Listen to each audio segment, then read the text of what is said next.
Let's talk about the Saffir-Simpson hurricane wind scale. We'll start with the Cat 1. That was Nicholas last year. Just 75-mile-an-hour winds, but did a number on Matagorda County and the coast. So don't underestimate a Category 1 storm. Category 2 then starts at 96 and goes to 110-mile-an-hour winds. And that was Ike back in 2008, which not only brought in a huge storm surge that decimated Bolivar, but also knocked out the power to Houston for 3 weeks. So Cat 1 and Cat 2 may not sound like major storms, but they can absolutely do major damage.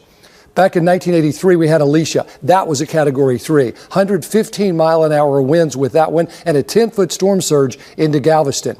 And then a Category 4, that gets us right to 130. That was Harvey into Rockport in 2017. Although it stalled, we got the effects of all of the rain and the floods, but the wind was devastating to the Rockport community.